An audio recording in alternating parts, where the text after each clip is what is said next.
la asistencia financiera es una herramienta más dentro de esa caja de herramientas. Dentro de esta herramienta que es el crédito,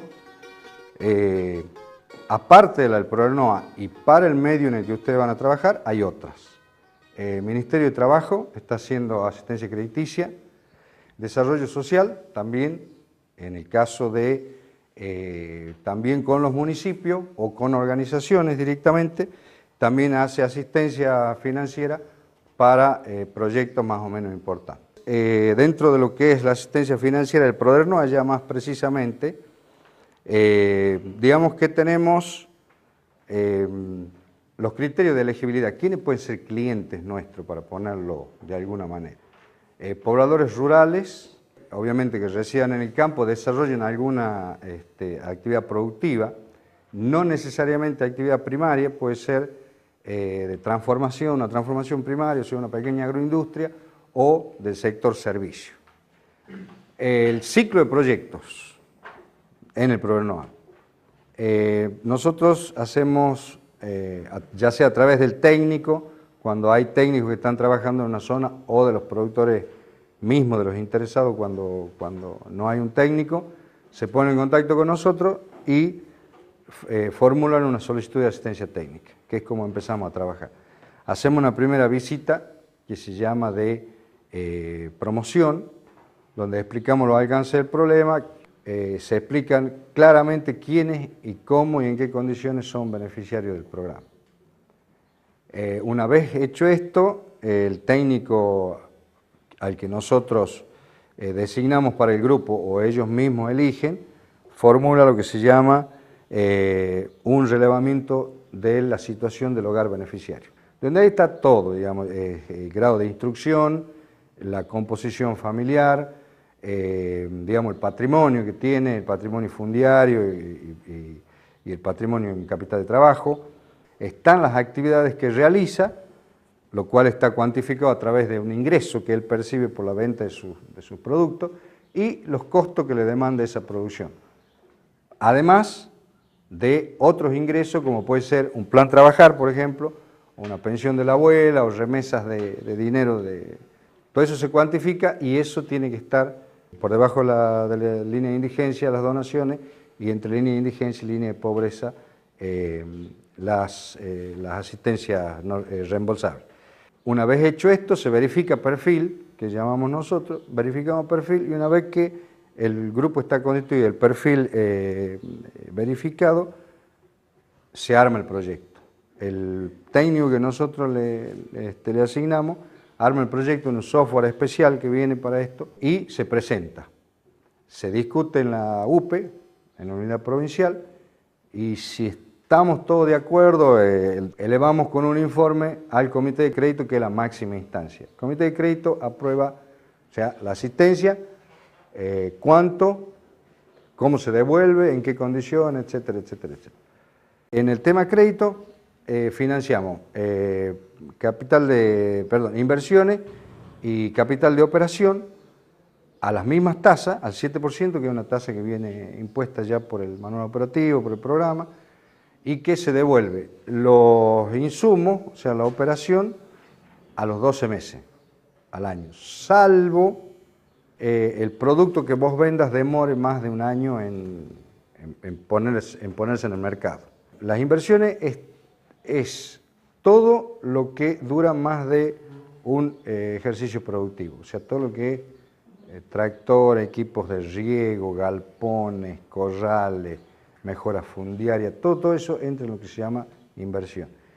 Y esa inversión nosotros podemos establecer un periodo de gracia de hasta un 25 o un 30% del plazo total. Esto quiere decir que si nosotros financiamos a 4 años, el periodo de gracia es cuando se paga interés nada más, no se paga capital. Durante ese año tenés que pagar el interés del capital que yo te he prestado hasta ese año. El capital propiamente dicho me lo pagás en los otros 3 años, más el interés sobre saldo que va generando. También viene en lo que es la reorientación del PRODERNOA, nos va a permitir asistir a organizaciones como proyectos productivos para organizaciones o bien haciendo transferencia de recursos a las organizaciones para que las organizaciones represten a sus socios con el seguimiento del PRONOA y en varios desembolsos. O sea, un primer desembolso, vemos cómo va, un segundo desembolso, vemos cómo va y se hace un tercer desembolso.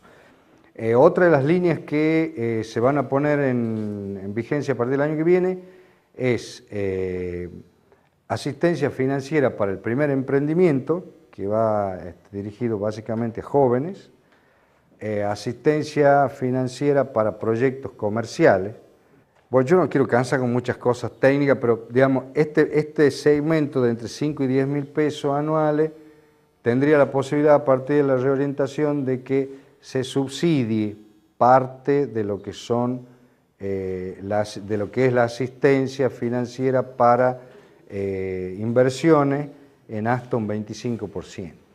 Y para aquellos que tengan entre una vez la línea de pobreza y 2 veces y media la línea de pobreza, ahí ya sería lo que se llamaría crédito puro, digamos, es que lo tienen que devolver todo.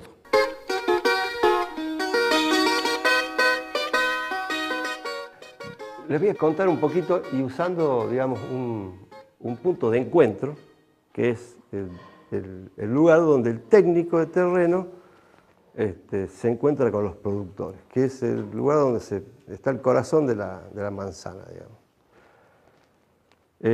Para ser técnico del programa, digamos, se requiere tener una formación. Esa formación puede ser universitaria, terciaria, secundaria, o ser un idóneo, entendido en el tema, que recibe un curso de capacitación, un entrenamiento, y a partir de ahí, digamos, pasa a formar parte del registro de asistentes técnicos que nosotros tenemos en el programa. Ese técnico, digamos, están trabajando en zonas o viven en zonas determinadas o trabajan en zonas asignadas según los requerimientos que nosotros vamos viendo. Y ahí van los técnicos y desarrollan su actividad, ¿está bien? Junto con los productores. Bueno, para nosotros, todo nuestro trabajo convoca a ese lugar que es el lugar de intercambio. Y el lugar de intercambio, ya creo que ustedes lo veían la vez pasada en otro aspecto, es lugar de encuentro, donde el técnico, junto con los productores, van a hacer algo. Bueno, se juntan y acá empieza un intercambio, ¿no? Lo primero es que al formarse un grupo de productores en una localidad o en el campo, una cosa ya, digamos, ya es diferente al resto, porque se juntan. Entonces, cuando nosotros nos reunimos con el grupo de productores, lo primero que hacemos es una reflexión, que el productor se mire a sí mismo desde afuera, ¿tá? O sea, que para decir cómo es mi finca, cómo es mi sistema productivo, tengo que pararme afuera de la finca y mirar, ¿tá? Y lo hace, es decir, no lo hace solo, digamos, lo hace con otros vecinos que él eligió para formar, digamos, parte de esto, ¿tá?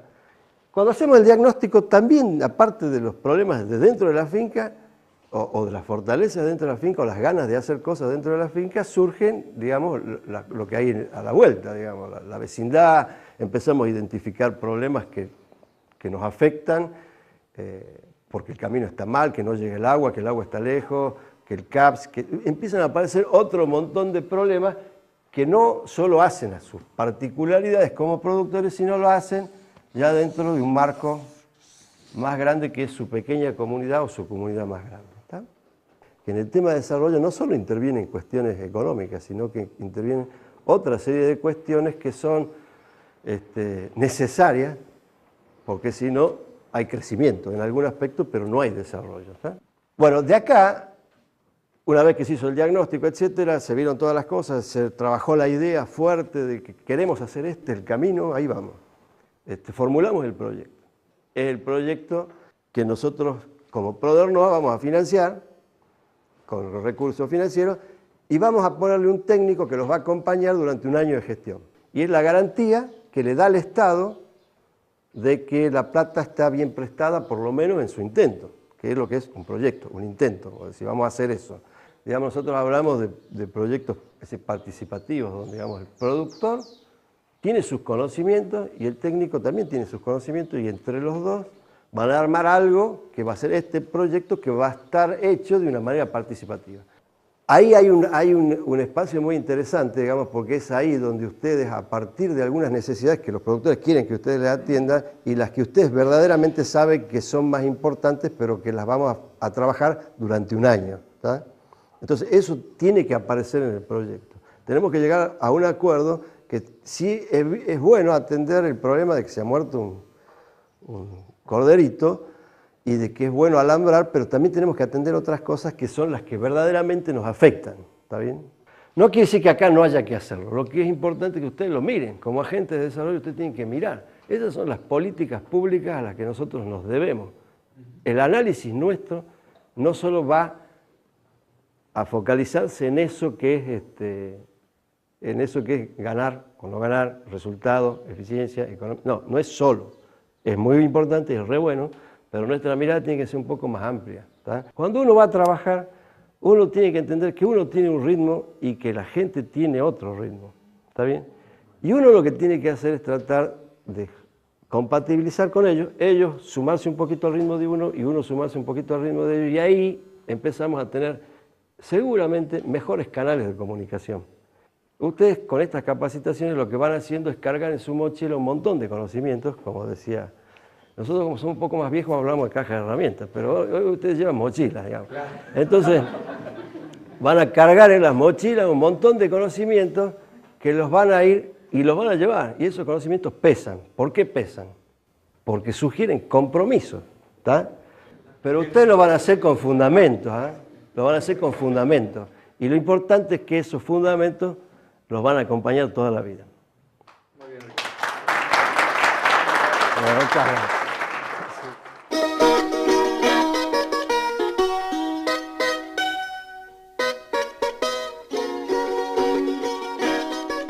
Cuando hablemos de tenencia, vamos a hablar de eso. ¿Quiénes son los que tienen la tierra y cuántos son?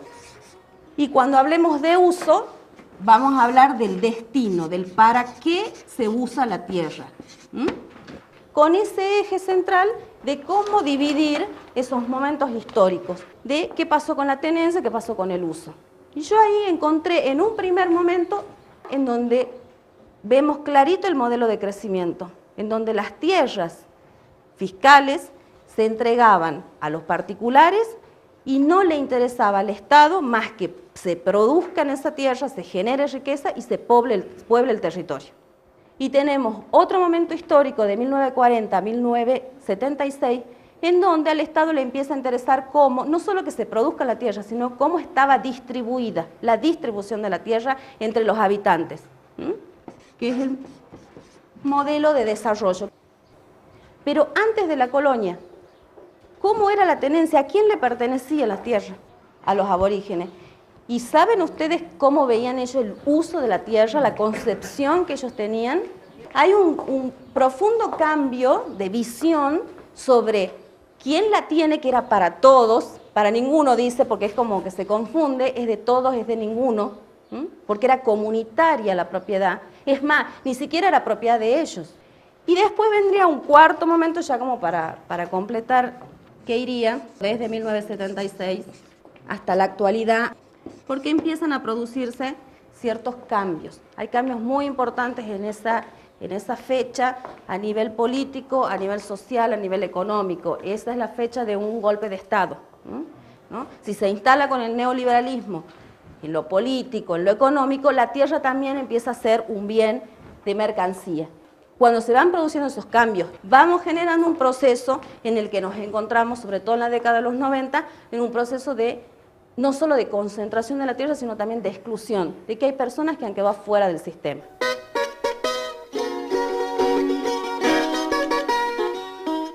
Básicamente en nuestro derecho está reconocido que existen la propiedad, la posesión, que son aquellos que se llaman poseedores. ¿Cuándo estamos ante la propiedad o ante un verdadero propietario? Cuando tenemos un título, se llama, que sería la escritura, que obviamente ese trámite lo hace el escribano, nosotros por ahí ni nos enteramos. Una vez que ya nos dan las escrituras, los 15 días el escribano va y la inscribe en el registro de la propiedad inmueble. Pero hay otro requisito más, que es El Código Civil que nos rige dice que para que nosotros podamos tener verdaderamente la propiedad de una cosa, la tenemos que haber recibido en algún momento, nos tienen que haber entregado. No basta que la escritura diga, acá se hace entrega del inmueble y este acepte. No, tiene que ser un hecho material y físico de haber entrado.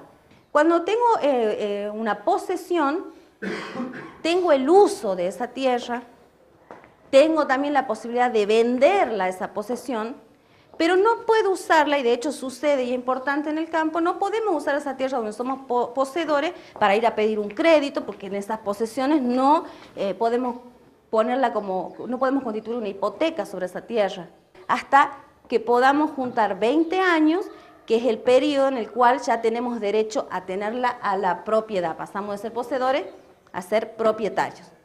20 años de manera ininterrumpida, de manera pública, no escondiéndome, de manera pacífica, no ha venido a disputarme, ni se ha querido meter y hemos salido, hemos entrado.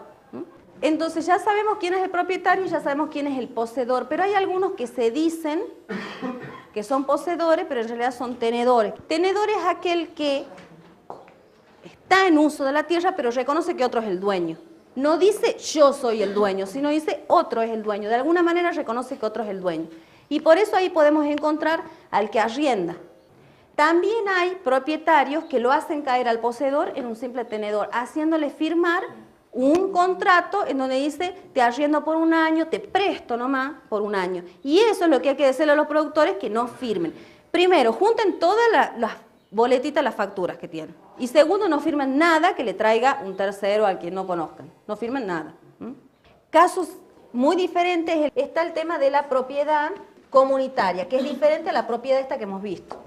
Es aquella que se les reconoce a esos territorios que lo hablamos hace un rato de las comunidades aborígenes, porque se reconoce a partir de 1994 que ellos han preexistido al Estado Nacional y que por tanto su preexistencia étnica, cultural, religiosa y sus tierras y su vinculación con la tierra, que es diferente a la nuestra, ameritaba una regulación diferente, que es la propiedad comunitaria. Distinto el caso, por ejemplo, ya con esto voy a terminar, el de los campos comuneros, que por ahí es una situación mucho más complicada y que no tiene una regulación, porque no es una propiedad comunitaria, no se sienta en una comunidad aborigen, sino simplemente es un uso común, compartido. Esta situación merece regulación y el derecho debería empezar a reconocerlo.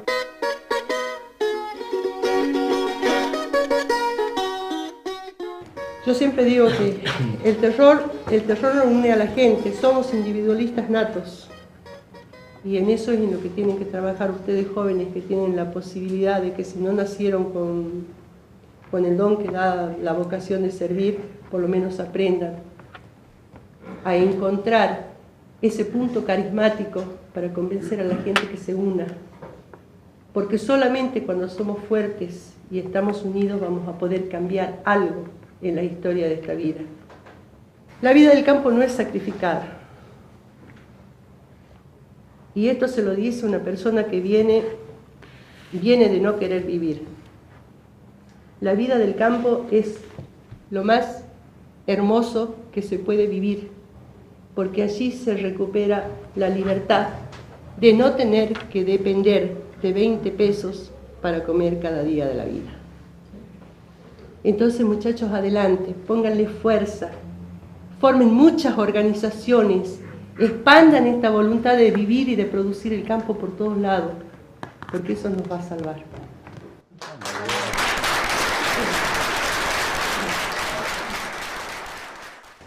Nuestra preocupación es parar la extranjerización de tierra. Hay muchísimos argentinos que necesitan trabajar un pedazo de tierra y no lo tienen y no tienen el dinero para comprarlo. De manera que las propuestas que nosotros estamos haciendo como organización, como Federación Agraria, es que la parte política, la que toma las decisiones, tome conciencia de que este país necesita crear mano de obra, necesita emplear más argentinos. Y cuando se extranjeriza la tierra, se levantan la cosecha con 2 o 3 personas y una máquina, 10.000 hectáreas, y no se gasta un paquete de sal en el pueblo que se vive. Desaparecen los pueblos, desaparecen los habitantes y todo lo que se está produciendo en grano es para exportar, que me da pena cada vez que lo veo, porque todo es potencias extranjeras, y millones de hectáreas. De manera que la lucha por la tenencia de la tierra, la adquisición de tierra a pequeños productores, a organizaciones, me parece que es la base del trabajo de todas las organizaciones, ¿no? Muchísimas gracias por su tiempo. La idea es un poco recurrir a todos los instrumentos legales que olvidados, pero que están, se pueden utilizar. Por intereses políticos, como lo planteaban al principio también, es como que se dejaron de lado. Y con diferentes tipos de trabas se les impidió a los pequeños productores acceder a esos beneficios. La posibilidad existe, la cuestión es que lo puedan encarar. En particular, por ejemplo, para darles a modo de ejemplo, únicamente en la provincia de Tucumán existe la posibilidad del derecho de la acción del amparo a la simple tenencia. O sea, defender la tenencia, la mera tenencia, que no implica la propiedad. Se defiende a quien efectivamente tiene la tenencia. Ahora también es cierto que ingresar a la posibilidad de accionar judicialmente es algo muy complejo y elevado, es un costo muy elevado. Y muchas veces las organizaciones que pueden favorecer, o los directivos de las organizaciones que pueden favorecer, son las mismas personas que se benefician de que esto no avance. ¿A qué me refiero? Muchas veces los mismos políticos son los propietarios de las grandes extensiones de tierra. Y son los mismos que muchas veces sacan a la gente que viene viviendo desde hace muchísimo tiempo y produciendo desde hace muchísimo tiempo pequeñas parcelas de tierra. La idea es cambiar esa situación. La cuestión es encontrar la gente y por ahí los recursos, que no son fáciles de conseguir, para llevarlo adelante. La ley de colonización, la 5402 de nuestra provincia, es un poco viejita, viene del año 84. Esta ley lo que se quiere, cuando ha surgido, es un poco cuando Patricia les hablaba de las distintas etapas que ha habido, cuando se ha querido poblar el campo, evitar que los grupos rurales se vayan a las ciudades, pero querían crear actividad rural efectiva. Es decir, no que se quede en el campo porque es lindo el campo y nada más, sino hacer que esas tierras ingresen a la actividad productiva. El sistema principal pensado por la ley para que la gente, a través de la colonización, se convierta en lo que se llama adjudicatarios de las tierras y eventualmente logren tener la propiedad, era haciendo planes de colonización. Es decir, por ejemplo, tenemos un determinado territorio, hacer la división de ese territorio en unidades económicas, que por lo que he visto más o menos han hablado un poco de ese tema ya, y hacer un concurso público, publicarlo, que se presenten y analizar, obviamente, tener en cuenta si la gente vivía en el lugar, en la zona, si tiene medios para realizar actividad agropecuaria o si no asistirla, pero que sean productores rurales o gente que esté en condiciones de incorporarse a la producción rural. Y constatado eso, se paga un precio, obviamente al tener una finalidad también social en parte, un precio bajo, promocional, muy financiado, y eventualmente pagado el precio y cumplido, lo ideal sería que se llegue a darle esa escritura, es decir, se vuelven dueños, tienen el título perfecto de esa tierra. Gualdino hablaba del mapa, que es tristísimo por ahí ubicar en el mapa de la Federación Agraria las banderitas con la extranjerización de la tierra. Entonces nosotros tenemos que tener un mapa de actores sociales, de actores económicos, para ir ubicándonos y para ir plantear estrategias. ¿Qué nos sirven? Por ahí nos sirve ubicar aliados. O sea, tenemos que entender que la realidad es conflictiva y heterogénea.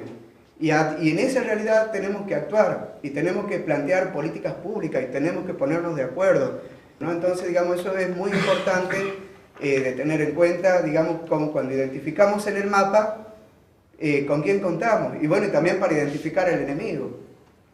Otra cosa también que me parece fundamental, digamos, que un agente de desarrollo tenga en cuenta es la cuestión de gestión.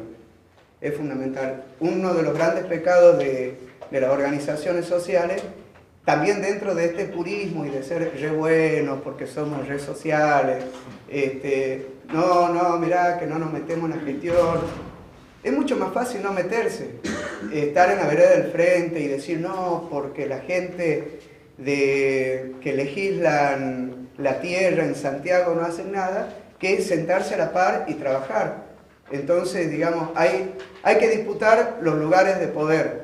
Y hoy se habló también de poder. Y los lugares de poder hay que ganárselos y ahí hay que intervenir. Entonces, digamos, la invitación con este dossier de distribución de la riqueza es a pensar y por ahí en nuestra cooperativa, en nuestra organización, en nuestro grupo de trabajo agropecuario, preguntarse qué tipo de país queremos, qué modelo de país queremos, que eso implica también a decir, bueno, cómo accionamos, cómo trabajamos, cómo planificamos, cómo marcamos nuestro mapa, cómo nos identificamos dentro del mapa, cuáles son nuestros aliados, cuáles son nuestros enemigos, cuáles son nuestras potencialidades.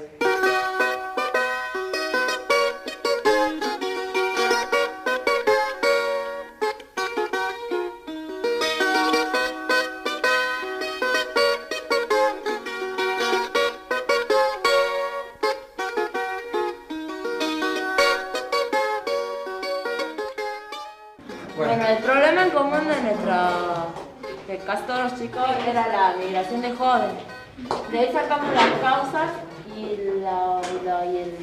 el resultado del problema es las consecuencias. Consecuencias, efectos, ¿sí? Sí. Cada uno decía cuál era su causa principal para la migración. Y la constante era la falta de trabajo. Y ahí nos hacíamos la pregunta qué y cómo. Claro. Y teniendo el recurso, ¿cómo lo haríamos? ¿A través de qué? Hicimos el árbol con las prioridades que habíamos hecho. Causa, problema y la consecuencia. Identificado el problema, vimos qué es lo que realmente se podía solucionar. Teníamos inexistencia de obras, poca organización por parte de los pobladores y falta de política de desarrollo. ¿Qué es un proyecto? ¿Qué puede decir que es un proyecto? Un proyecto es básicamente un plan de trabajo. Eso es un proyecto, ¿no? Como una idea, como una definición, una primera definición. Y generalmente un plan de trabajo se arma dando respuesta a una serie de preguntas. Las más comunes que dan respuesta a un plan de trabajo es ¿qué? ¿Para qué debemos hacer? ¿Para qué? ¿Cómo? ¿Con quién? ¿Cuándo? ¿Dónde? ¿Y con quiénes? He dicho varias, podrían sumar algunas más, pero básicamente son estas que yo acabo de decir, ¿no es cierto? El qué, la respuesta al qué, en un proyecto es el objetivo. La respuesta a quiénes o con quién hace referencia a un tema importante en los proyectos, que es la presencia de los actores sociales en el territorio, el socioterritorio, es decir, el lugar cuyos límites están definidos por variables sociales, donde el proyecto va a actuar. Entonces, uno debe realizar como un ejercicio junto con la gente, tengo este problema, falta agua. Fíjense cómo empieza acá a tener mucha importancia el técnico o el dato técnico. Están diciendo en la comunidad que falta agua, que deberían regar, que ese es un tema muy importante, pero capaz que todavía no está claro de dónde sacamos el agua. Esta cuestión de buscar alternativas técnicas hace referencia en el proyecto, contesta parte de la pregunta de cómo lo voy a hacer. Me hago esa pregunta y la respuesta está asociada al tipo de obra que yo pienso proponer en el proyecto.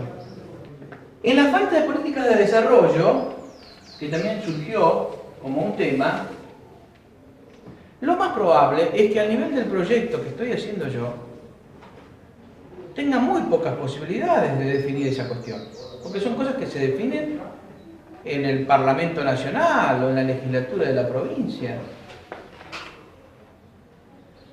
Podría pensar de que puede haber una organización de productores que vaya y gestione, pero la verdad que es un tema lejano.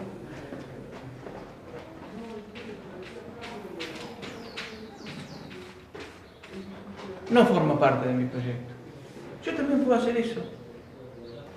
Yo tengo que tener una medida de lo que voy a resolver. No puedo plantearme de resolver la falta de política de desarrollo rural de la nación argentina. No puedo. Aunque no salió aquí como un problema, alguien lo dijo, bueno, se anotó.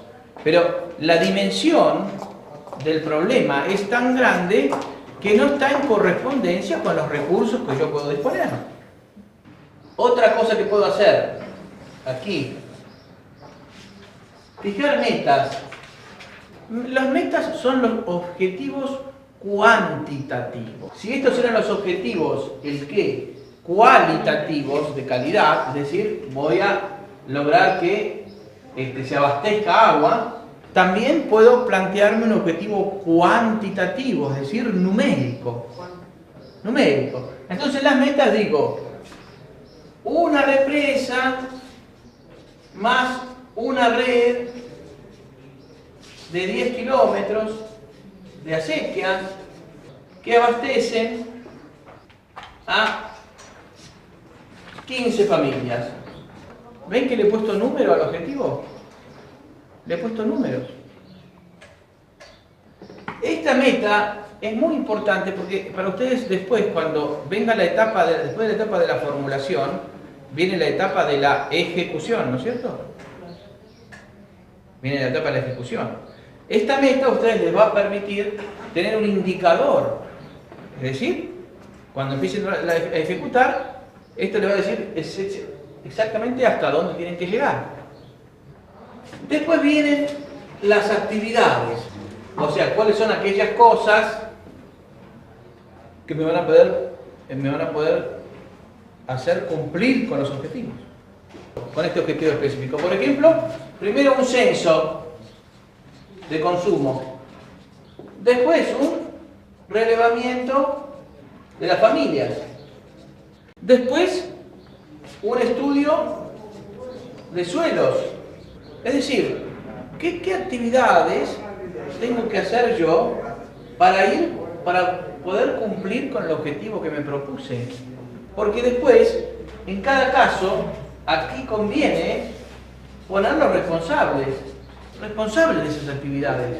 El relevamiento familiar lo va a hacer el agente de desarrollo, el estudio de suelo lo va a hacer el INTA, de manera a pedir lo va a hacer el INTA.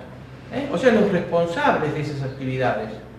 Ven cómo el proyecto se va transformando a partir de conocer la problemática, cómo se va transformando en lo que llamamos un plan de trabajo. Un plan de trabajo que tiene un orden lógico, horizontal. Problema, objetivos, alternativas técnicas, metas, actividades, responsables y una última columna acá que se llama insumos. Es decir, ¿qué hace falta? Por ejemplo, van a hacer falta 200 bolsas de cemento. Va a hacer falta un capacitador en gestión de riego. Va a hacer falta una consultoría estoy diciendo cualquier cosa, para el estudio de suelos. Es decir, ¿cuáles son aquellas cosas que hacen falta para que yo pueda cumplir con todas estas actividades? Recursos. ¿Con qué? Recursos. Porque lo último, después de tener los recursos, no noté porque no me queda la columna, es el presupuesto. Después de definir los recursos, uno puede definir el presupuesto. Y tiene, entonces, ya prácticamente completo el proyecto. Es decir, ¿cuál es el orden lógico de ese proyecto?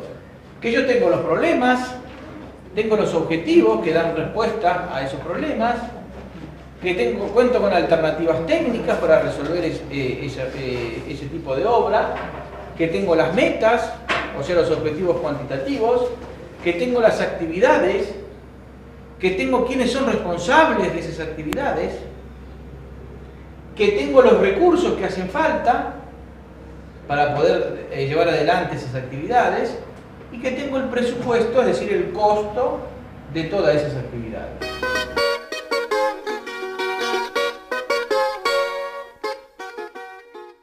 Agente de desarrollo rural, persona con visión, aptitudes y conocimientos específicos para llevar a cabo funciones de animación económica, social y ambientales dentro de su comunidad, teniendo en cuenta las identidades culturales, estimulando el conocimiento, construyendo capital social, organizando los recursos potenciales de desarrollo rural local, promoviendo el asociativismo y la autoorganización de las familias rurales en su territorio. ¿Suena? ¿Son? ¿Cómo?